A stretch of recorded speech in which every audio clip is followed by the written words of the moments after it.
Tuan Suami yang Kejam ditulis oleh autor Mickey Mouse 54 dan Sena Racan sebagai pengisi suara episode 103 TSCK 101.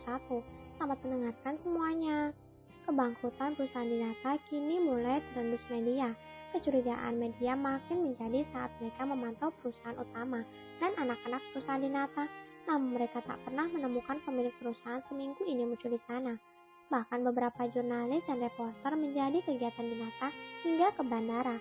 Kali aja sedang melakukan perjalanan bisnis ke luar negeri. Namun keterangan dari pihak bandara, Tuan Dinata tak pernah melakukan penerbangan ke luar negeri selama sebulan terakhir. Tiga wanita beda usia yang memiliki jadwal dan rencana masing-masing bahkan harus terpenjara di dalam rumah. Sebab awak media di luar gerbang mansion tak pernah pergi. Mereka bahkan mendirikan tenda di sana. Jaga-jaga kalau pemilik rumah keluarga mereka langsung bisa mewawancarai. Tuan Dinata sendiri entah di mana keberadaan sekarang. Setelah terkurung beberapa hari di mansion, akhirnya Maria, Maureen, dan Maura tak tahan lagi. Maria yang akhirnya maju ke garda depan untuk melayani para wartawan kurang kerjaan ini. Nyonya, apa benar perusahaan ADR Dinata mengalami kebangkrutan? Kemana Tuan Dinata? Apa Tuan Dinata sedang sakit? Apakah Nyonya sedang bersemedi dalam hingga baru keluar sekarang? Pertanyaan dengan nada tinggi keluar dari sang reporter absurd yang berhasil membuat teman-teman reporter lainnya malah mengalihkan atensinya dari sang empu ke rumah para reporter yang bernama Andu itu. Andu mengambilkan teman-temannya. Mimik wajahnya malah serius menanti jawaban Maria. Apakah Nyonya tak masalah?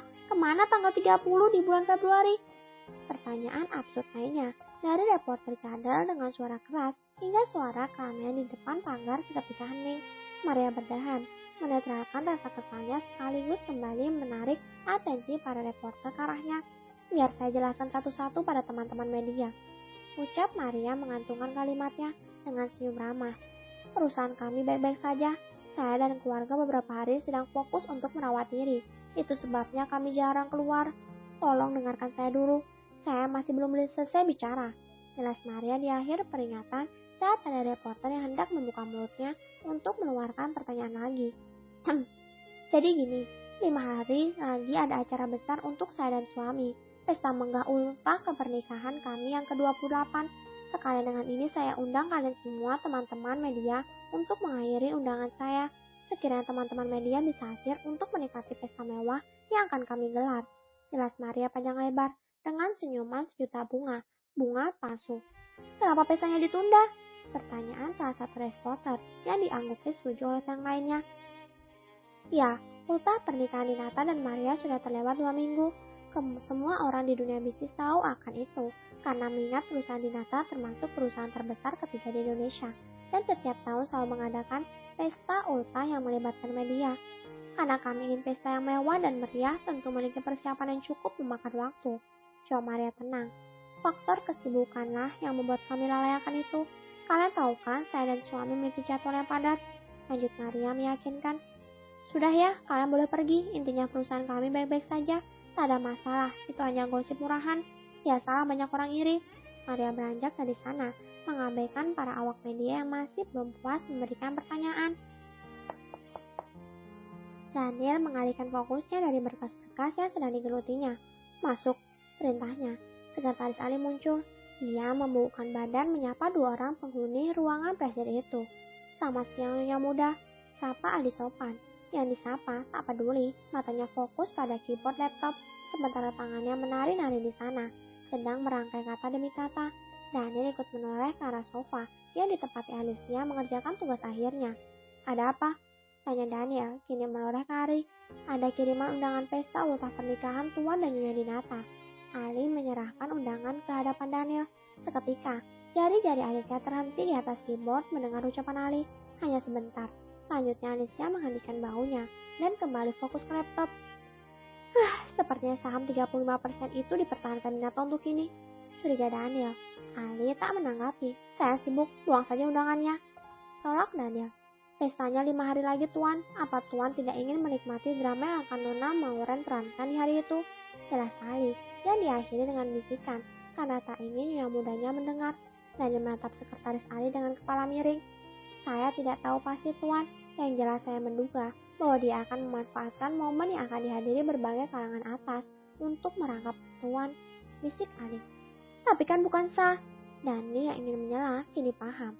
Ali menghela nafas lega melihat tuan mudanya yang kini paham akan maksudnya. Ali menduga demikian karena ia tahu Maureen tak akan menyia-nyiakan kesempatan emas itu. Mengingat, seminggu belakangan sejak kejadian pengusiran Maureen dengan paksa di mansion, Maureen sering merecoki Ali karena hanya Ali lah yang bisa Maureen hubungi. Maureen mengancam akan menyebarkan video itu jika Ali tak membiarkan Daniel berbicara padanya. Ya, hanya melalui ponsel sebab Maureen beberapa ini terkurung di rumahnya karena berita penghancuran keluarga Ninata itu. Dan seharian ini Maureen tak menghubunginya. Tak mungkin Maureen menyerah cepat itu kan? Atau Maureen sudah melihat langsung video itu? Tidak mungkin. Maureen dengan otak cerobohnya selalu percaya diri akan isi video itu. Tapi jikapun Maureen sudah tahu, tak masalah. Ali hanya ingin melihat drama apa lagi akan Maureen perankan. Setelah video itu akan diputar khayal Akumi, karena mereka memiliki duplikat videonya. Ya, itulah mengapa Ali mendukung Daniel untuk hadir di pesta itu, karena itu adalah momen kehancuran berkeping-keping seorang Hinata. Baiklah, siapkan pakaian terbaik untukku dan juga dia. Putus Daniel melirik Alicia. Baik, Tuan. Ali pamit undur diri. Tunggu, panggil Daniel saat Ali berbalik membuat Ali menghentikan langkahnya, juga membuat Alicia ikut mendongak. Makan di luar atau di sini? Tanya Daniel pada Alicia. Ia memang hampir masuk jam makan siang. Nasi goreng, ucap Alicia singkat dan kembali fokus ke laptop. 2 porsi, ucap Daniel pada Ali. Baik, Tuan. Ali kemudian beranjak dari sana. Tuan bahkan makan nasi goreng di siang hari. Gumam Ali bermonolog setelah keluar dari ruangan presidir. Sama ini, Daniel selalu menjaga makannya dan pilih-pilih menu makan untuk menjaga kebugaran tubuhnya. Tapi kini apa yang Alicia makan, pasti Daniel ikut makan. Bahkan kelakuan Alicia yang sering mengendap ke dapur di tengah malam kini tak perlu lagi, karena Daniel selalu menemaninya. Sejak kejadian prank Alicia beberapa hari yang lalu membuat Daniel makin protektif. Sepanjang malam memeluk Alicia, dan bahkan Alicia mengendap malam itu, Daniel menyadari. Bukannya marah, Daniel malah menawarkan akan menemani Alicia makan karena Daniel juga merasa lapar yang tentu membuat Alicia senang bukan main. Bahkan Daniel menyuruh agar Alicia membangunkannya jika Alicia ingin makan, karena Daniel juga ingin. Begitu juga hari ini. Karena Alicia memiliki janji temu dengan dosen pengujinya, Daniel mengundang dosen itu untuk bertemu di kantor saja, daripada membiarkan istrinya jauh dari jangkauannya. Meski memiliki beberapa ajudan, tapi Daniel tetap merasa khawatir. Jadilah ajudan itu dibayar full kerja kurang. Jikapun ada jadwal keluar kota atau keluar negeri, jika sudah tak bisa diwakilkan, Daniel akan mengurung Alicia di mansion dan tak membiarkan seorang pun keluar masuk mansion. Dengan sikap protektif Daniel tersebutlah yang membuat Alicia tak tersentuh meski Alicia sendiri merasa bosan. Oke para pendengar semua, sampai jumpa di episode selanjutnya. Bye-bye semua. Kalau kamu mau dengar audiobook lebih banyak dan gratis, segera download AudioTune.